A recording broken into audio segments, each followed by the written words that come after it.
Hey y'all, how are you doing? I'm great. Thank you so much for asking. It's me, Kim, and I am back for another live stream, another video. I am on time. I'm here. The microphone is working. I think we did it. All right. So, we are here today to talk about the apparent assassination attempt of former President Donald Trump, the presumptive Republican nominee for president in the United States, and how the Republican Party is going to use that to frame Donald Trump as the strong, masculine leader that God wanted the Republican Party to have at this moment in time. I am going to be very honest with you guys. I was not feeling great. Obviously, y'all saw the videos. I was not feeling great about this election before July 13th. And now I'm feeling well, we'll get into it later. Let's start with the video. We see something that said, take a look at what happened. Oh.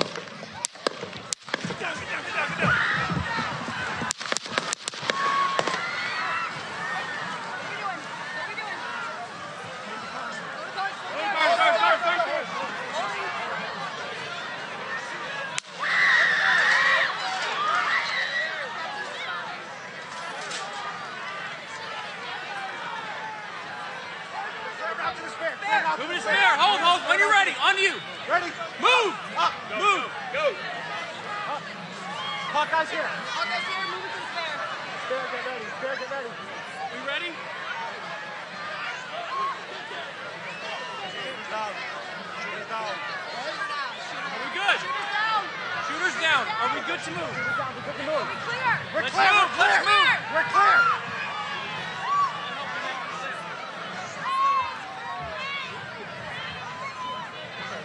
Come on. Let me get my shoes. Let me get my shoes. I got you, sir. I got you, sir. Let me get my shoes, sir. Hold that in your head, it's bloody. So we got to move to the bus. Move to the bus. Let me get my shoes. Okay. Put the shoes down. Put the shoes. Watch out. Wait.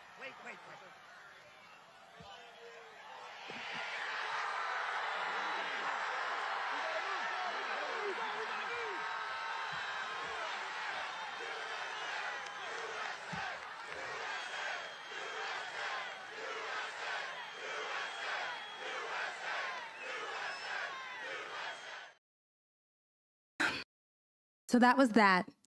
On July 13th at around 6:15 p.m., 20-year-old Thomas Matthew Crooks used a semi-automatic rifle, an AR-15, to open fire at a Trump rally in Butler, Pennsylvania. I haven't been able to find a definitive count of how many people were at the rally, but it was thousands. I know in Florida the week before, they were saying tens of thousands, 30 or 40,000. So maybe right around that number. Crooks allegedly fired 8 shots. A bullet grazed Donald Trump's ear. He was, as you saw, hurried off stage by a gang of Secret Service agents. One man was shot in the head and killed instantly, and 2 others were critically injured. I have to say that Donald Trump is a louse. It's just the scum of the earth, truly the dregs of society. But I don't find anything worth celebrating there because the consequences are going to be so far-reaching. But beyond that, I see too few people talking about how, though we are in the middle of a super expensive, very long, very boring presidential campaign, but partisan politics is just like the cherry on top of that kind of violence. If you live in the United States, you are subject to that kind of violence in all kinds of situations, in all kinds of forums. You got to be worried about it at the mall, if you go to a concert, if you go to a festival. at school, if you go to college, if you go to a parade, like you're vulnerable to that everywhere. There is this thing of like, oh, God don't like ugly. Did the Uvalde kids? I mean, I'm just saying, like, this is way, way bigger and deeper in the US than Republican Party MAGA Trumpers. And I do wonder why there's just not a lot of talk about that. One, because law enforcement has not found a manifesto from Thomas Crooks. Apparently, he registered as a Republican in September of last year, but we don't know what his explicit aims are or if they were political. There were reports that he had explosives in his car. But like, there are way too many question marks for people to so confidently draw such definitive conclusions about politics or whatever. It's just, I don't know, people died. Okay, so what else do we know about Thomas Crooks? He graduated from high school in 2020, and a former classmate was interviewed telling news media that he was a loner and that he was bullied. Fine. Did you ever have any interactions with Thomas and shared classes in high school? No, I didn't have any classes with him. My only interactions with him were just seeing him in school and he was bullied. I sat alone at lunch. Did he actually represent me? Insane. I mean, this is where I live. I never thought this would be going on in a town that I've grew up in my whole life. Well, I was actually at Bethel Sheets last night. Bethel Park Sheets, the one right down the road. And we were just, like, people were coming in and we just heard it, like, people were talking about it, like, yo, this kid's from Bethel. Like, and that's how we all learned. Then we started seeing pictures online of him. We were like, wow, this is insane. Like, he kind of stood out as a bit of a loner. Yeah. Was that ever anything that might have been worrying to you or might have rang any alarm bells? I mean, yeah, but that's not something you want to think about. Like, that, you don't want to have that first thought in your head, like, he's a little off. Is he going to do something? Like, you don't, so it's kind of just pushed to the back of your head. And so Honestly, reporters, I am not on the new Democratic Party's we hate the media train. We're going to talk about that. We are going to talk about that. But the way that reporters ask questions in these situations, we've got to establish some new norms because it's not doing what you think it's doing.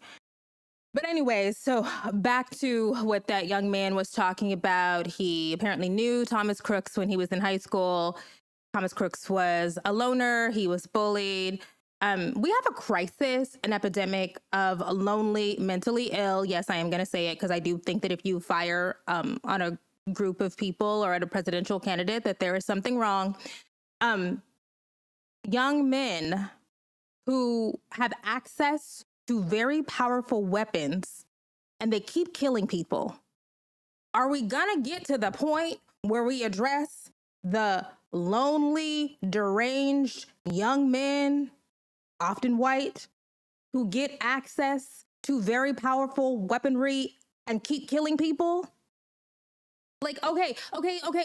Yeah, let's turn down the volume and moderate the tone of our political discourse. But also, there's this whole other thing that's happening. There's this whole other thing. Okay. But we also have to address the Trump part. That is why I'm here. Look, there's no way else to say it. Donald Trump is extraordinarily lucky. He is a horrible human being, but he is lucky in a way that would make you embrace Nietzsche, okay? Look, if after you see that, you don't dabble into nihilism, something's wrong, because this is crazy. You see something that said, take a look at what happened. You see something that said, take a look what happened. Said, take a look what happened.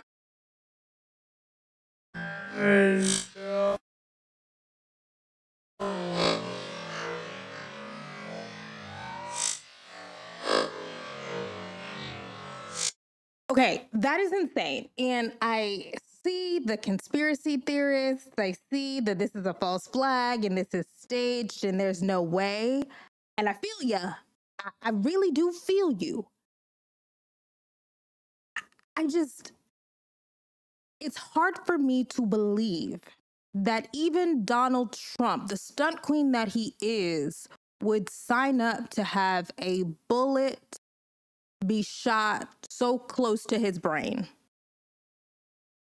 I like, oh, it's so crazy that the bullet accidentally grazed his ear, and then other bullets literally went directly through somebody else's head.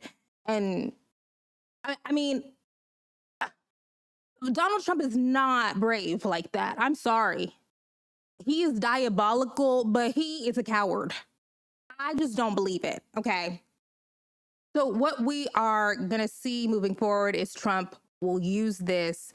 That whole scene showed that while Trump is a despicable human, he is a great entertainer. In the midst of utter chaos, you hear the bullets, you hear the blood-curdling screams, and he went around his humanity and straight into performance mode. Like P.T. Barnum who? I truly have watched that stuff so many times. I cannot get over the screams, the gunshots, the ducking. He gets back up and he's talking about, where are my shoes? What the fuck? And the thing is, he's not even worried about, hey, there were multiple rounds of gunfire. I am bleeding. Is everybody else okay? No. I'm bleeding. Where are my shoes? Fist in the air. That is so fucking sick. Bro. I don't know what kind of personality disorder that is, but I'm fucking scared of that. I've never seen anything like that.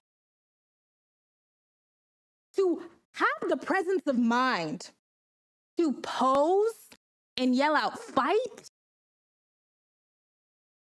Oh, we're fucked. It is simultaneously astonishing and terrifying. Because I'm not a conspiracy theorist, I actually do believe that Donald Trump, who has been an unrepentant stunt queen, a man who has shamelessly, for the last 50 years, sought out every single opportunity to get into the press or paint himself in a heroic or impressive light, that after all of that practice, like, that was his Super Bowl, like that was his Olympic gold medal race.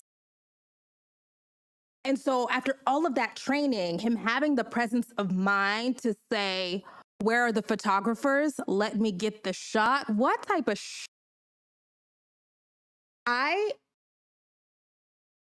we will never get over that. And right now they're all like praising him and whatever, like, this is so amazing. Think about what kind of human you have to be. Okay, but he's fine, thank goodness, et cetera, et cetera, et cetera. But certainly there are some real legitimate questions to be asked about the security.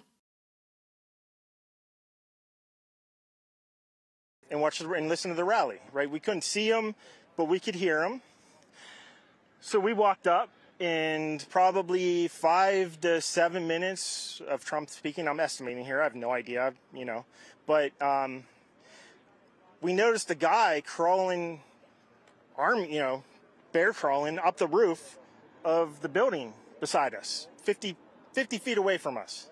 So we're standing there, we're pointing at the guy crawling up the roof. And he had a gun, right? He had a rifle. A rifle. We could clearly see him with a rifle. Absolutely. We're pointing at him. The police are down there running around on the ground. We're like, hey, man, there's a guy on the roof with a rifle. And the police were like, huh, what? Like they didn't know what was going on. We're like, hey, right here on the roof. We can see him from right here. We see him. He's crawling.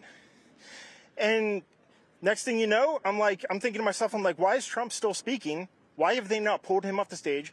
I'm standing there pointing at him. Okay, so this is a diagram from CBS News about the distance between the shooter and the stage where Trump was standing. That is a stop, because I have horrible spatial awareness and people are describing things in terms of yards. Girl, I don't know what a yard is. I had my boyfriend the other day point out to me, so how far away would that be? And he pointed it out to me and I was so blown away. How did that happen? Truly. What are the Secret Service people doing? What is law enforcement doing? I'm not a conspiracy theorist, but I totally understand if you are, because it doesn't make sense at all. It doesn't make sense at all. So the real question for us now moving forward, people who value democracy and freedom and civil rights and access to reproductive health care and a social safety net and government services and federal agencies that improve the lives of millions of Americans. If you care about any of those things, you are deeply invested in what Donald Trump is going to do next and if it'll be effective. And I've spent some time thinking about this. So the question is, how are they going to use that series of moments, the Republicans and Donald Trump, how are they going to use that to double down on their rhetoric and pursue their political goals? I think that this has put Donald Trump in a frighteningly good position. And I think we should really be nervous about the next few months. I don't want to say all is lost. All hope is never lost, but I do believe really deeply that if there's going to be even a shot, that the Democratic Party and Joe Biden are going to have to play a perfect game. Things are aligned so perfectly right now for Donald Trump and the Republican Party. If Democrats and Joe Biden, because I don't think he's moving off the ticket at this point, if they are not on their A game every single day for the next, 118 days until November 4th, it's not great. I say that in large part because, though I know most people don't believe polls, Joe Biden and Donald Trump do believe polls. Last Thursday, Jen O'Malley Dillon, Biden's campaign chairman, sent out a memo that was leaked to the press that indicated that they understand that right now Joe Biden is losing to Donald Trump. Now, this was before July 13th. In that memo, she states that based on the Biden campaign's own internal polling data,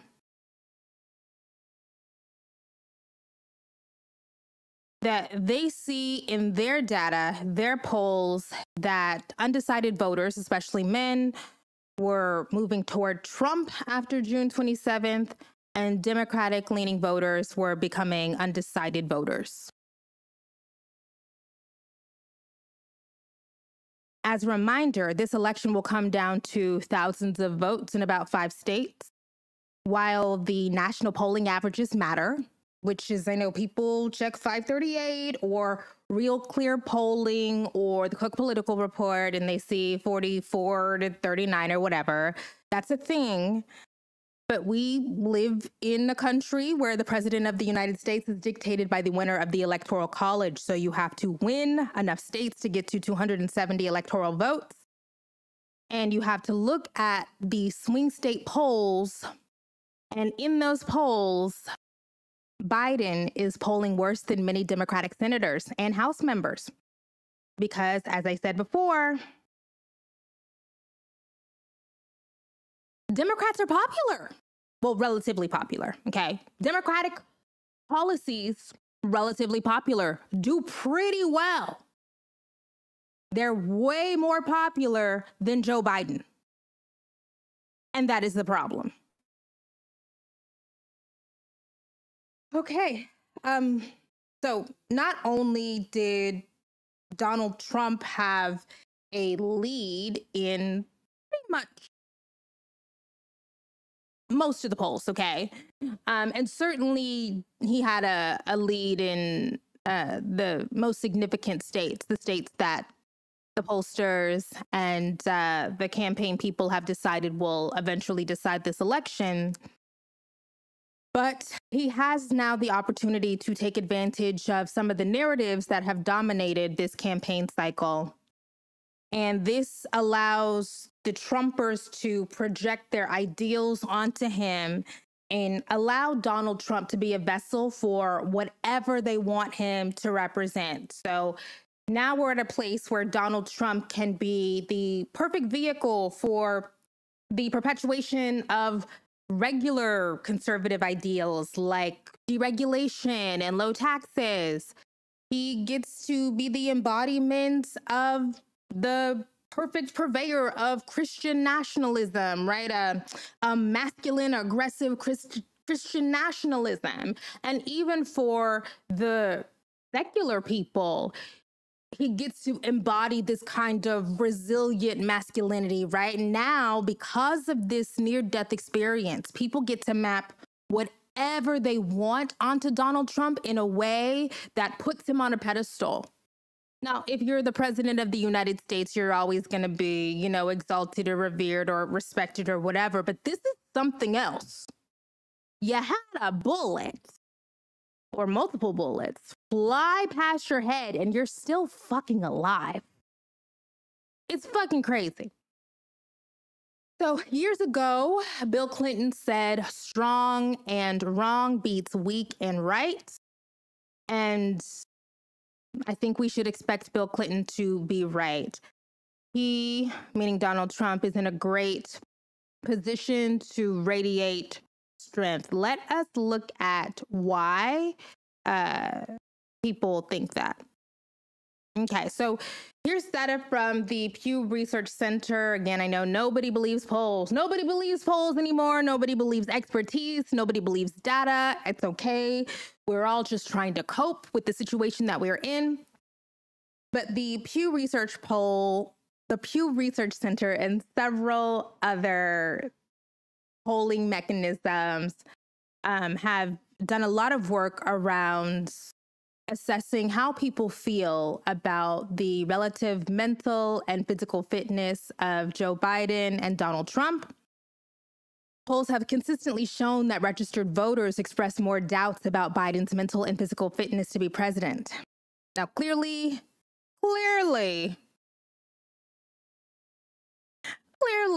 neither of them is doing great. But the perception is that Joe Biden is much weaker mentally and physically. We know Donald Trump is lazy.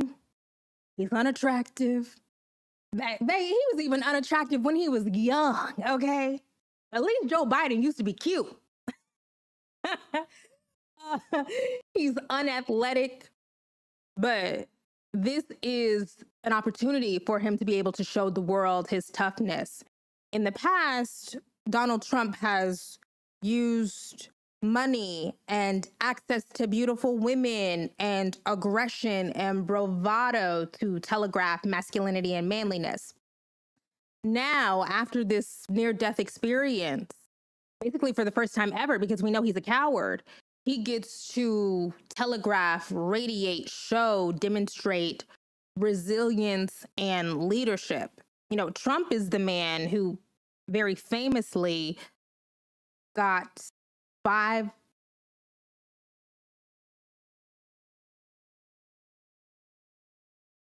oh, is it messing up? Okay. Y'all let me know if it's messing up. I tried to do everything I could to get it right, but let me know. Okay. Trump is the man who very famously got 5 deferments for the Vietnam draft, for bone spurs and, you know, all kinds of stuff. And now he gets to embody this specter, this image of the courageous general, you know, the battle-tested general, somebody who has been closer to death than most people. And that's unfortunate. Let's look at some of the messages that he posted on Truth Social. I want to thank the United States Secret Service and all of law enforcement for their rapid response on the shooting that just took place in Butler, Pennsylvania. Most importantly, oh my gosh, I just hate this. Most importantly, I want to extend my condolences to the family of the person at the rally who was killed, and also to the family of another person that was badly injured. It is incredible that such an act can take place in our country. Nothing is known at this time, and the shooter, who is now dead, I was shot with a bullet that pierced the upper part of my right ear. I knew immediately that something was wrong and that I heard a whizzing sound, shots, and immediately felt the bullet ripping through the skin. Much bleeding took place. So I realized then what was happening. God bless America. Let's go to the next one. Based on yesterday's terrible events, I was going to delay my trip to Wisconsin in the Republican National Convention by 2 days, but I've just decided that I cannot allow a shooter or a potential assassin to force change to scheduling or anything else. Therefore, I will be leaving for Milwaukee as scheduled at 3:30 p.m. today. Thank you, DJT. Oh, Donald Trump's so brave to get on a private jet to fly to the Republican National Convention. That is completely curated, scheduled, built up around you and in protecting you. Okay. What's crazy is people really fell for that shit. It's no surprise what Elon Musk's political leanings are, but it was really interesting that immediately after the shooting, he basically was like, I am now full-throatedly endorsing and supporting Donald Trump. And then we had the billionaire who has been mad ever since his wife got outed as a plagiarist, Bill Ackman, coming out. My friends ask me why I am publicly supporting Donald Trump, but it's my responsibility. Like, they're coming out of the closet to support Donald Trump. Like, this is not a brave or courageous act, but you get to attach bravery and courage to a very banal act, a very expected act, especially if you're a billionaire. You get to attach these high-level values to it because of Donald Trump just experiencing this kind of harrowing thing and then projecting afterwards strength and resilience and power. But I want to reiterate that this is not about actual strength. This is about the performance of strength and masculinity. Another thing that I found to be very strange, very odd, are the number of people, men in particular, men and Candace Owens, shall we say. Men and full-throatedly, yeah. The number of men and Candace Owens, people who sit in their homes and make videos all day talking shit about the women in the Secret Service. And by the way, no shade because I do it, but I would never even think to talk shit about the women who are actually responsible for throwing their bodies over people to use them as shield and take bullets. This is so... But again, the discourse around the Secret Service agents is reflective of the kind of values and ideals that the Trumpers support, right? Like their vision for what America should be. So beyond the show of strength, the apparent assassination attempt also gives Donald Trump to rally the Christian nationalists. And I think I've talked about this before. Years ago, I did an interview, and actually I will go ahead and link it below after this, but let's get a little primer on what Christian nationalism is. Christian nationalism is an ideology that seeks to idealize and advocate for a fusion of American civic life with a very particular kind of Christianity. And when we say Christianity, we don't really mean people who love Jesus, who have tried to, live Christ-like lives. We mean Christianity is code word for people like us who are conservative, natural-born citizens who think like us, who look like us. And so Christian nationalism is really this ideology that seeks to fuse and institutionalize that kind of Christianity with American policy and symbols and founding myths and our kind of deep story. We find in all of our studies that where we're looking at these things with national survey data, we find that when white Americans hear the language of Christian nationalism, when they hear that about Christian heritage and Christian values, they tend to think with nostalgia for a time where people like us, the right kind of people, had cultural and political influence. When, say, people of color, African Americans, for example, hear Christian nationalist language, they often think more aspirationally for in terms of accountability, the kind of nation that we've never quite lived up to our own values. And so we call white Christian nationalism this ideology that seeks to take back America for all lack of a better phrasing, white, ethnically white, racially white, traditional conservative Americans. Again, people like us, people like Marjorie Taylor Greene thinks. We find in survey after survey that the kinds of beliefs that Marjorie Taylor Greene affirms, that we would be proud Christian nationalists, that the Republican Party ought to be the party of Christian nationalism. Now, Marjorie Taylor Greene may seem fringe in the fact that she is so outspoken and so blatant about this, but this is actually a very common. Oh, there was a really good little, I wonder why the end of that video got cut off. Sorry, guys. I want to figure it out because the end of it was really good. It got cut off. But anyways, so I spliced two videos together, or maybe it got uploaded incorrectly. No shade to the uploader. But at the end of that explainer about Christian nationalism, there was another scholar talking about how Christian nationalists, in the data that they have in the surveys, they demonstrate or they explicitly state much more willingness to use violence to achieve their political goals. So she was giving that interview right after January 6th. And if you remember back to the imagery of January 6th, there was lots of crosses, lots of Christian imagery, Jesus references, alongside nooses, like crosses and nooses, crosses and people talking about wanting to burn AOC in effigy.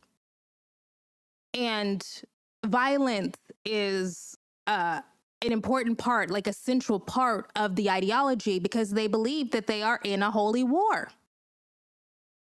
Okay, let's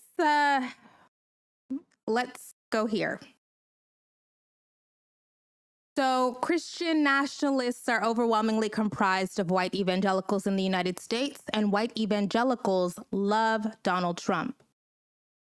They overwhelmingly vote for him. This is from Gallup. The AP VoteCast survey shows that 81% of white evangelical Protestant voters went for Trump this year. This year would be 2020, compared with 18% who voted for Biden.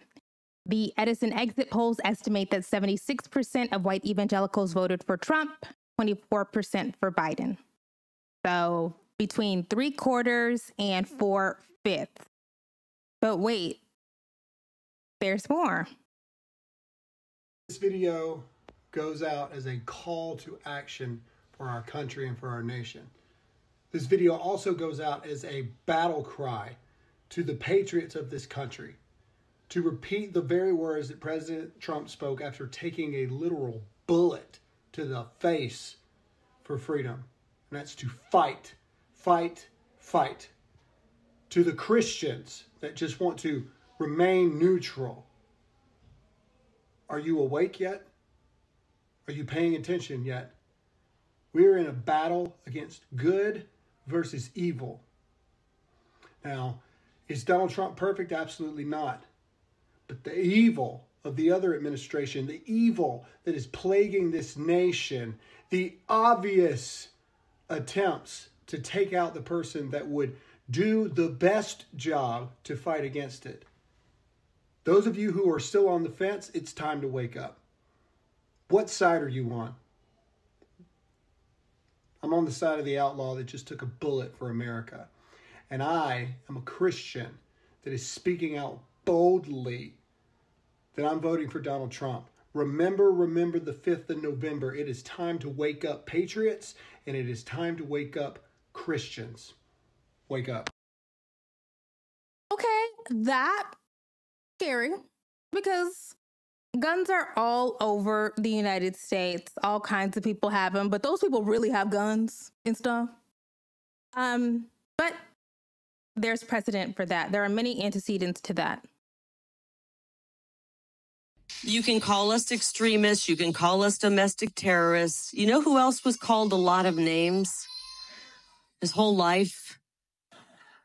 Jesus. I'm a Christian and I say it proudly. We should be Christian nationalists. The church is supposed to direct the government. The government is not supposed to direct the church. So much for this myth of separation of church and state. When you look at our platform, it's the only platform out there that recognizes the Creator, that recognizes that we have rights that supersede government. We need people all over the country to be willing to put on that full armor of God, to stand firm against the left's schemes. You'll be met with flaming arrows, but the shield of faith will stop that. What is so crazy and truly strikes me as quite sacrilegious is the way that those people compare overtly or tacitly or implicitly, they compare Donald Trump to Jesus Christ. You know, Christ and the crucifixion are, as somebody who grew up evangelical Christian, you know, I used to go to church 3 or 4 times a week. Christ, but I'm black, you know, black evangelical. The Christ and the crucifixion are central components of the ideology. They are central components of the faith. And somebody has been briefing Donald Trump. He's come a long way since he was talking about 2 Corinthians because he is explicitly trying to help them draw that connection. Here is something that he posted on Truth Social.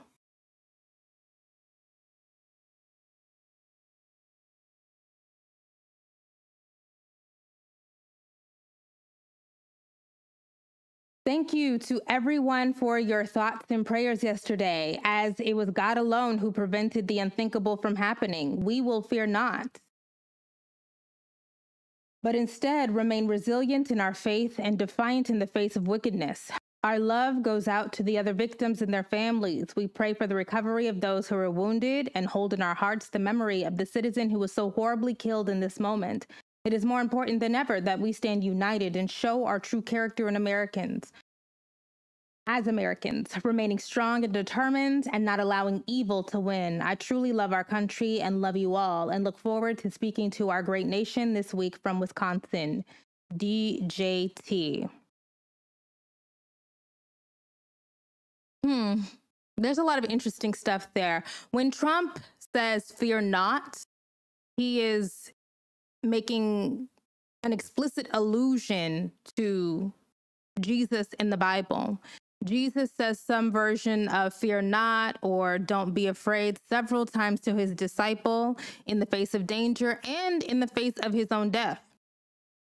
Evangelicals, when they talk about the cross, they're often talking about the idea that the cross represents the sacrifice that Jesus was willing to make so that Jesus' disciples and every Christian from then to eternity, that they would be able to live forever and flourish. In their eyes, Donald Trump's willingness to jump back up and continue campaigning is what makes him Christ-like. No, but one thing I do know, and this was one of my first reactions, when it happened so fast, I turned on the TV, the incident was over, you could see that President Trump was okay, we didn't know about the deceased person at the time. But my first thought was, President Trump knew exactly the risks he was taking, running for re-election. He knew he'd be vilified, he probably didn't understand the full extent of lawfare, he realized his life would be at risk. But he did it anyway, and you know why, Jake? Because President Trump loves this country. And that's the other thing I would say about his supporters, those rally goers. That's, if there's one attribute the Trump supporters. Yeah, it's for Donald Trump so loved the United States that he was willing to give his own life, right? Like it's that kind of thing. That was Senator Ron Johnson reiterating the narrative, like reaffirming it, it's really trying to play up now the mythos of Donald Trump. Even though we know he is incredibly selfish with his children, selfish with his wife, selfish with his businesses. They are now painting Donald Trump as self-sacrificial and benevolent. Interesting. So again, the idea that evangelical Christians, Christian nationalists are a persecuted minority and that they are entitled to have dominion over the legal and governmental institutions over the United States, that undergirds the philosophy. And they have said that they will do whatever it takes to restore their power because that is their rightful place in this country. Graham Allen, the man who made the scary TikTok, referred to Donald Trump as the warrior president. And that also aligns with other conversations that we've been having recently. Kevin Roberts, the head of the Heritage Foundation, he was on Steve Bannon's podcast, even though Steve Bannon is now in prison. Steve Bannon is in the pokey right now. Steve Bannon is currently incarcerated. So he has people filling in for him on his podcast called The War Room. And Kevin Roberts, head of the Heritage Foundation is responsible for the production of Project 2025. He said this, and so I come full circle on this response and just want to encourage you with some substance that we are in the process of the Second American Revolution, which will remain bloodless if the left allows it. Which will remain bloodless if the left allows it. Cool. We are going to see this image everywhere, in part because I have to be honest with y'all. I don't want Donald Trump to win, but that is an iconic image. It is. Immediately when I saw it, because I'm not on Twitter, immediately when I saw it, I said, oh, that man's going to win a Pulitzer. Whoever took that image, and I assumed it's a man because I'm sexist, whoever took that image is going to win a Pulitzer. I immediately said that. And then I found out that Evan Vucci, the photographer, has already won a Pulitzer. He knew exactly what to do there. Yeah. So Christians love a dramatic ass image, expect to see that photograph everywhere. They already got the t-shirts going. We got the never surrender. It's going to be a thing.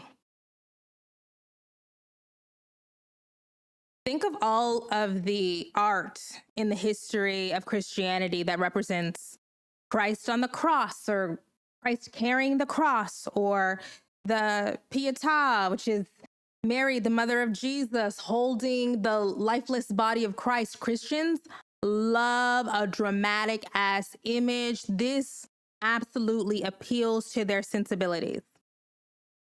Just, it couldn't have been more perfect. I am in awe of how things aligned for Donald Trump. I'm in awe. But to move on. So we have Donald Trump using that as an opportunity to telegraph, radiate strength, courage, resilience, which he's none of those things. We have Donald Trump being able to utilize this as a moment to rally the MAGA base, who are filled with evangelical Christian nationalists. And we're also going to see the more moderate establishment Republicans use this as an opportunity to grasp, take hold of the moral high ground. And unfortunately, there's not going to be a lot of incentive for the media boogeyman, to call them out on their disingenuousness. But we have to be really clear and honest about the fact that the Republican Party is the party of stochastic terrorism. Stochastic terrorism. Noun, the public demonization of a person or group resulting in the incitement of a violent act, which is statistically probable, but whose specifics cannot be predicted.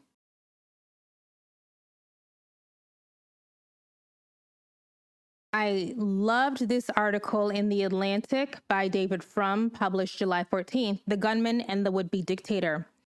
It is sadly incorrect to say, as so many have, that political violence has no place in American society. Assassinations, lynchings, riots, and pogroms have stained every page of American political history. That has remained true to the present day. In 2016 and even more in 2020, Trump supporters brought weapons to intimidate opponents and vote counters. Trump and his supporters envision a new place for violence as their defining political message in the 2024 election. Nobody seems to have language to say, we abhor, reject, repudiate, and punish all political violence, even as we maintain that Trump remains himself a promoter of such violence, a subverter of American institutions, and the very opposite of everything decent and patriotic in American life.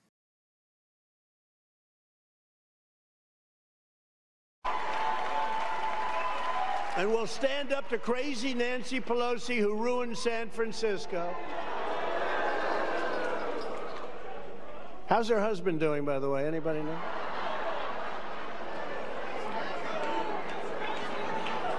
And she's against building a wall at our border, even though she has a wall around her house, which obviously didn't do a very good job.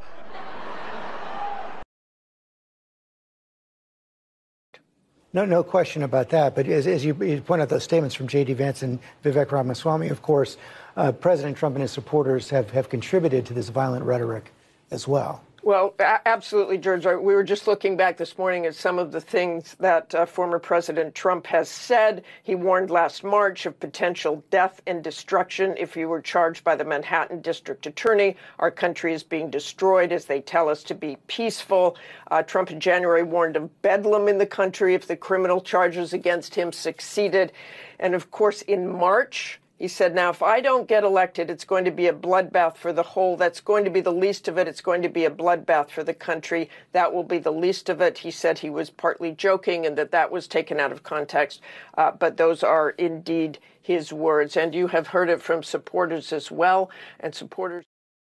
He was just joking. He was just joking.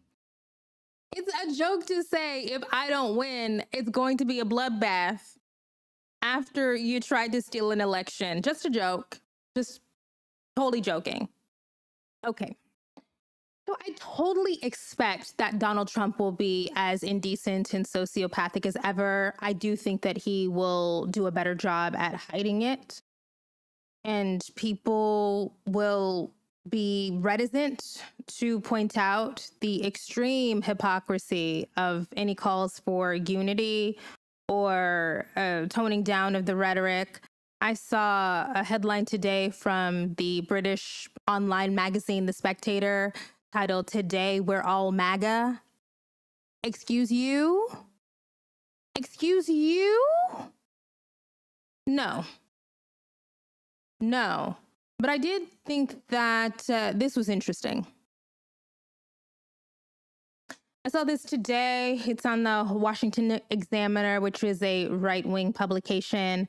Trump rewrites Republican convention speech to focus on unity, not Biden. The first sentence is world exclusive. Former President Donald Trump has completely rewritten his convention speech in light of the assassination attempt against him on Saturday and will call on Thursday for a new effort at national unity.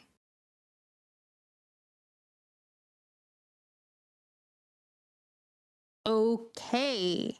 I am interested to see where this goes. So he's indicated that he's going to change his tone. I wonder how he's going to phrase this, right? Is there going to be a mention of, like, is this going to be his Saul on the road to Damascus moment? That's for the real Bible thumpers. Hey, who here was at Vacation Bible School? Me. Okay. Right? Like where Saul is riding, he's on the road to Damascus. He gets knocked off of the donkey. Is it a donkey? The mule? Something like that. Loses his vision, comes back, and sees the light and changes his name and decides to become a disciple of Christ. Like, is that going to be it for Donald Trump? I wonder. I'm not sure. I'm just not convinced that he has the discipline to carry that through. But we'll see. I will be very impressed. I will be very impressed if he is able to keep that up. Okay, so I watched the Sunday shows, or at least I did this weekend. And we saw so many establishment or moderate Republicans who understand that it is their responsibility to try to legitimize or, I don't know, whiten, or whitewash the history of Trump and Trumpism, much the same way that Marine Le Pen did with the National Rally, or what is it, Rassemblement, what is it, National? That's the RN. Oh, yeah, Rassemblement National, RN, or National Rally in France, the far right in France. Marine Le Pen said, oh, we are getting a really bad reputation, so we need to go mainstream. We need to become more respectable. There is clearly an effort to make Trumpism more respectable, not just from the Republicans who are already respectable, but from Trump himself. I think we even saw that in the debate. People said that they were really surprised that while Joe Biden was doing what he was doing, Donald Trump did not attack. That he was very level, that he kept his composure, even though, he couldn't stop himself from just a lying. He couldn't stop himself from lying up and down. That he just seemed much more in control of himself than he was in 2016 or 2020. We also see that in the platform for the Republicans at the Republican National Committee. The stances on abortion are much more neutral, much less aggressive. I mean, look, Roe was already struck down. So what do you need? And actually, a lot of the hardcore right-wing evangelical Republicans were upset because the Republican National Convention, the platform, was like, hey, it's up to states, when before the official party line was life begins at conception. We don't believe in abortion. And Trump said, no, we're not doing that anymore because we need to get the college-educated white women. Okay. And another part of the attempts to rebrand are the establishment Republicans, the more respected Republicans, attempting to align Trump with historical, deified, venerated presidents who were either shot or assassinated. So we can go back to 1981 when Ronald Reagan was shot and literally almost died. We can go back to 1912 when Theodore Roosevelt, one of my favorite presidents, shout out to Theodore Roosevelt, when he was shot, but he didn't die. But also that was kind of a shaky time for TR. But Theodore Roosevelt was shot and really famously just like shook it off and, you know, said that it was nothing. And then, of course, there's 1865 when Abraham Lincoln was shot and killed. And so just the other thing about this assassination attempt is it creates opportunity for Donald J. Trump to be said unironically in the same sentence, to be placed unironically in the same sentence as Theodore Roosevelt or Ronald Reagan. Now, you know, I don't venerate Ronald Reagan, but the conservatives love him. Now that's conservative Jesus. Ronald Reagan. Or Abraham Lincoln. You can really say his name in the same sentence. I saw Lindsey Graham on one of those shows, I think maybe it was Meet the Press, with crocodile tears in his eyes talking about how much he knows Donald Trump loves this country and how much he's been willing to sacrifice. Yeah. It was absolutely horrific. So while there are a cohort of Republicans who want to telegraph to the moderates who hate all of the ideological nastiness and the really sexist, misogynistic stuff that Trump is known for, they're trying to become more respectable, and they're doing that performance. On the other side, there are a group of the Christian nationalist Republicans, the Tea Party Republicans, who do not feel incentivized to moderate their speech in any way. We're talking like the Marjorie Taylor Greenes. And while they are still going to go as hard as they ever have, the Democrats are going to self-censor. The Democrats are going to feel compelled to become much more moderate in their message, while the hardcore Tea Partiers and the Christian nationalists, like the Josh Hawley, feel like they're unrestrained now. The gloves are off. And that creates more deeply unequal, deeply disturbing dynamics. Because I just don't know if Democrats are going to be able to effectively fight back rhetorically. I just don't know. I'm not sure. So what we really should be afraid of, what we should be really concerned about, is a landscape in which the media goes hard on Biden and soft on Trump. That's a disaster for a Biden campaign that is already very weak. And I don't know how much longer these kinds of dynamics are going to exist. Is it going to be a couple of weeks? Is it going to be a month? Is it going to be 2 months? But however long we have a landscape that goes hard on Biden and soft on Trump, it's bad. It's bad.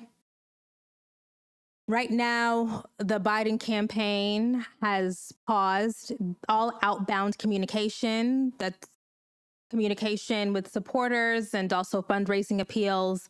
They have also paused all attack ads in the swing states. And that's understandable. That seems like the moral and presidential thing to do. But that means that now we are in an environment where we have the Republican National Convention going on right now in Milwaukee. It's being telegraphed to millions of people. That's tens of millions of dollars in earned media, meaning media that you don't have to pay for, in addition to all of the coverage of Donald Trump and the shooter, and how is the Republican Party going to respond while there are $0 being spent from the Biden campaign pushing back?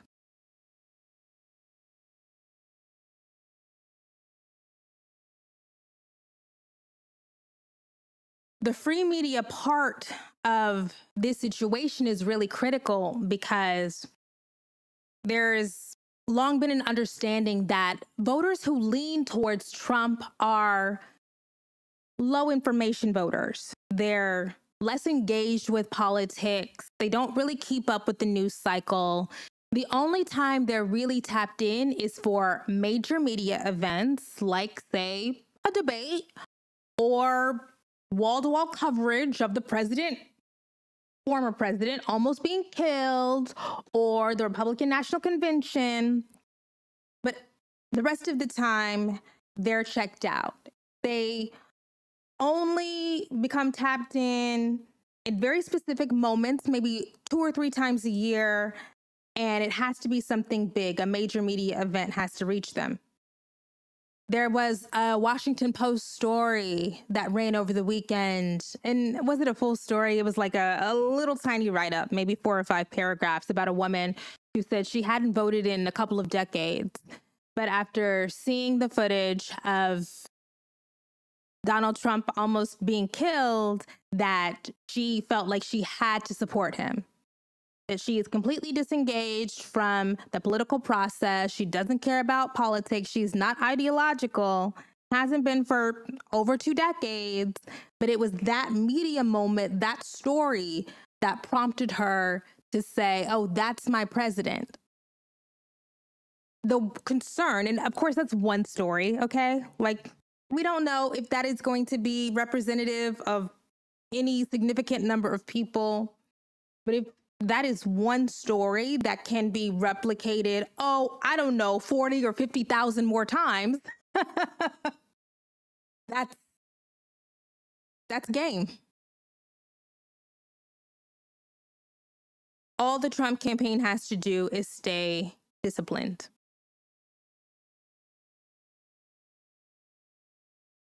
So since then, the Biden campaign and Joe Biden, because he is the president, has had a couple of opportunities to make public statements. And shortly after Donald Trump was escorted off the stage and hurried into the SUV and taken away, you know, I saw some things about, oh, where is Biden? That's so stupid. That's just like, please, you know, he's not on call like all the time. Or is he? Or is he?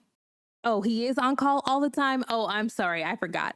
Okay, so Joe Biden was at his beach house in Delaware, and they had to make and set up an impromptu little television studio in this little Delaware beach town, their police station. Clearly, he hadn't had any opportunity to prepare. And I thought, okay, well, this is another one of those. This is an opportunity. Like, this is a moment that Joe Biden could completely, you know, impromptu, no prompter, no notes, show the world that in a moment of quote unquote crisis, that you have things under control. How did Biden do? Fine. It was fine. It was fine. I would have preferred something a little more thoughtful and literary than "this is sick" or "this is inappropriate." I would have loved that. But he gave us what he could give when he was in Delaware. And then he gave another address to the nation from the Oval Office. It was fine. It was fine. I think those moments demonstrate why it is so important to have a president/presidential candidate who is a very strong communicator. Because I'm extremely ideological. I am a super consumer of news and media. I am not the norm. You know, when we're all talking about the New York Times and the Wall Street Journal, people don't even read. People do not read the news. It's like me and 20,000 other people reading the news every day. Millions and millions of people watch the president on TV. Like, that has always been my concern.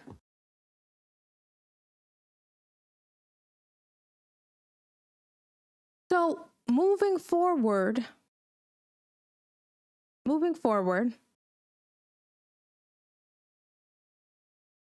cutting through what will be a wall of Trump/Republican messaging is going to be really hard. And it would be hard for even the best communicator. It would probably be hard for a Barack Obama.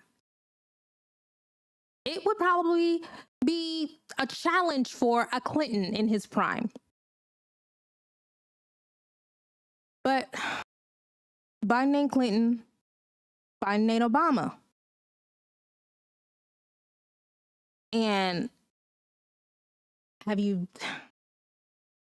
I just literally right before I logged on saw some clips for an interview that Biden did. Of course, there was the Lester Holt interview, and then he did another one with Speedy from Complex.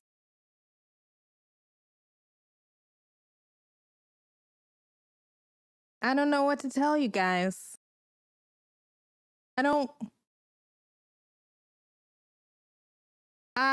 Don't give up. We're not giving up.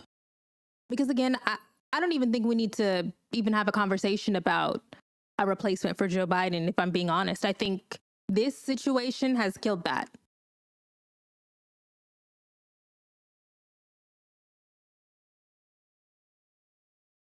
Let's move on.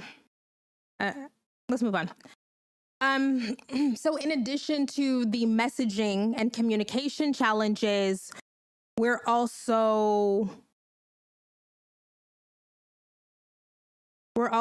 facing a huge enthusiasm gap.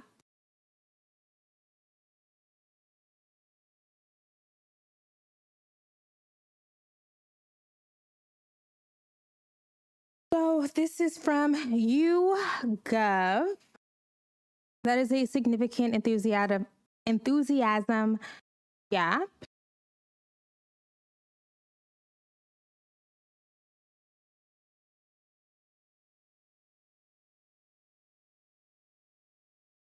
And enthusiasm gaps track how excited people are to vote for their particular candidate. The enthusiasm gap also sometimes, this is mixed, right? I've seen some people say that the enthusiasm gap can be correlated to the likelihood of one party's or the other party's voters to actually show up. Are people actually gonna go to the polls or actually send in their ballots? That's something. But the enthusiasm gap is also about general tone and feel of the party. In that YouGov, in that data from July 7th through 9th, it's an Economist YouGov poll. There's some real sad stuff about Democrats and how, I don't know, disenchanted, disaffected, sad Democrats are about the upcoming election and how they feel like Joe Biden is going to lose. And I do wonder, I haven't read into this, but I do wonder if that is a self-fulfilling prophecy. One of the reasons why I'm like, okay, we're looking at this data, we're looking at the polls, we all know polls are a snapshot in time. We know. If maybe it's a self-fulfilling prophecy, so if we can like psych ourselves up, the problem is Democrats are going to vote. They're going to vote. One thing that the Biden believers who have been, coming for my neck, girl, I've been out and about. It's a summer. Am I tan? Because I have been outside living life. Okay. But the Biden believers who have been coming for my neck, they say, oh, polling is flawed. Polling is flawed. Polling could totally be flawed. But we do have to think about what we're saying when we're saying that the polls, which have been incredibly stable over the last 10 months, are fundamentally flawed. Are we saying that they are flawed in a particular direction? Meaning, are they flawed to overall bias Democrats or Republicans? That doesn't quite make sense because, again, senators and Democratic House members are way outpolling Joe Biden. So somebody like a Tammy Baldwin is doing much better in her state against her Republican opponent than Joe Biden is doing against Donald Trump.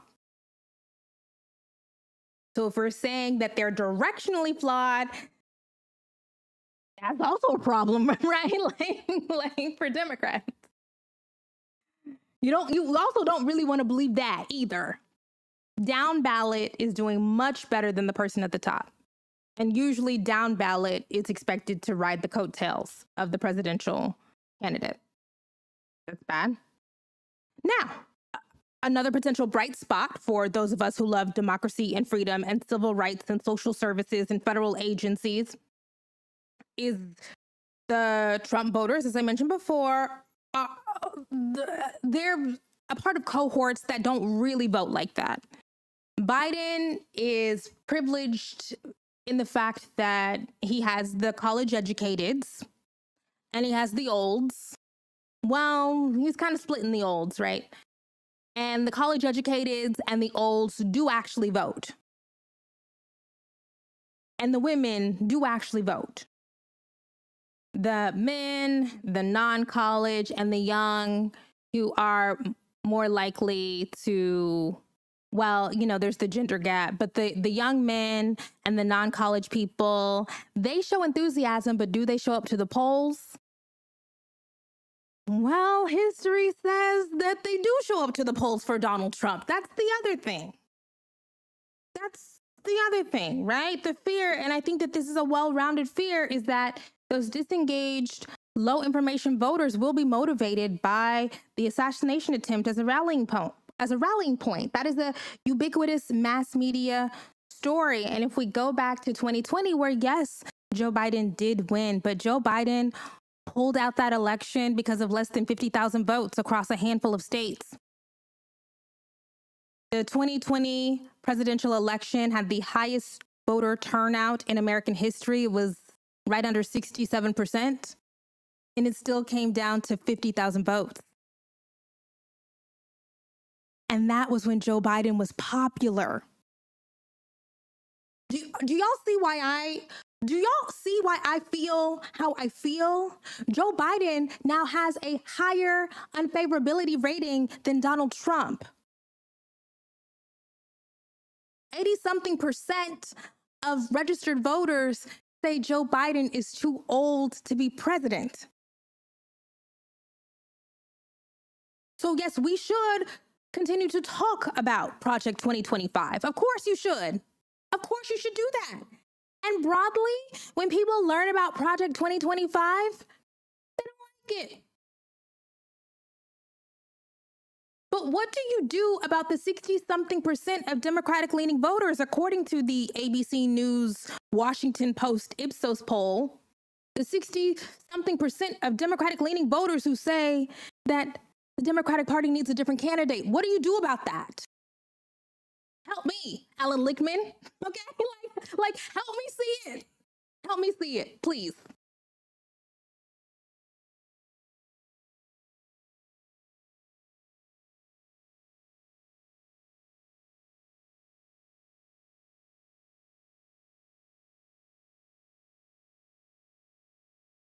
Okay.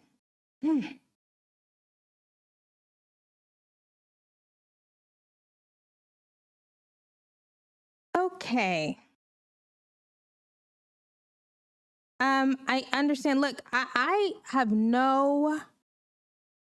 I think that we are in, as I mentioned before, we are at a point where all of the back and forth and the arguing about Biden, I think it's over. I think Joe Biden is always intended to run out the clock, but I think he is going to successfully run out the clock. And he is going to be the nominee. And he is going to keep running the kind of campaign that he's been running, which is a losing one. I don't know what else to tell you. It's losing.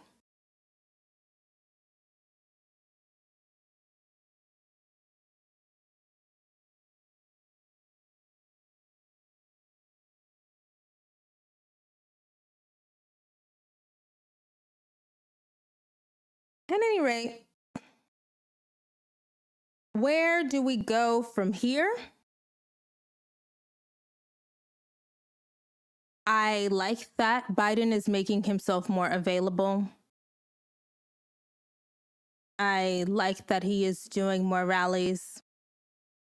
I like that in Detroit, he outlined a plan for the first 100 days of a second Biden administration.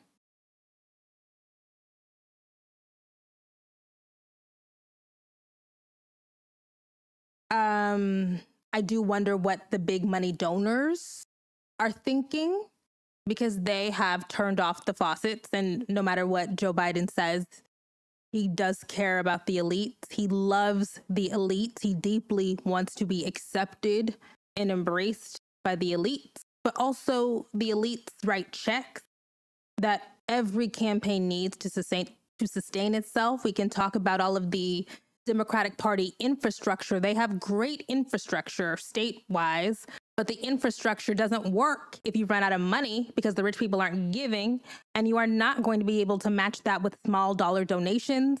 Sorry.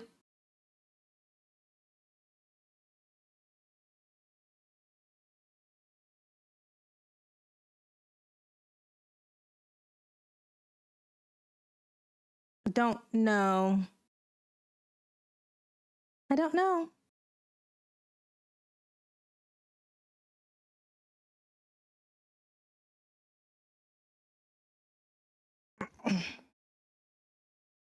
What I will say is, as we wrap this up,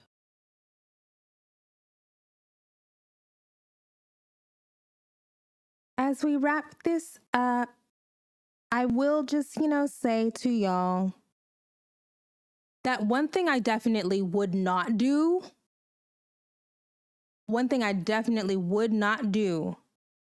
especially not using my legal name with my real face, is joke about assassinating a former president, the presidential frontrunner, on a public platform. I definitely would not do that.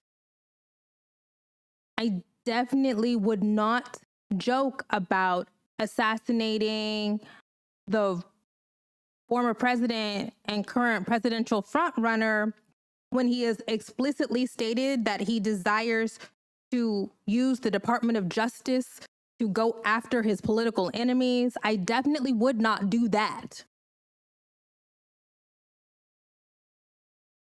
I'm not sure what's going on with y'all.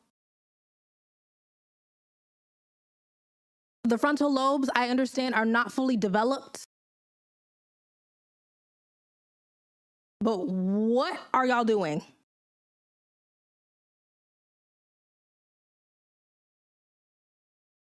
What is going on?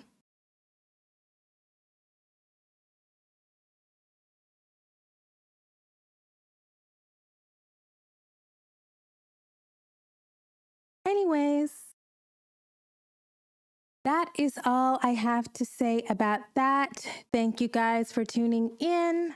I will see you next time. Bye.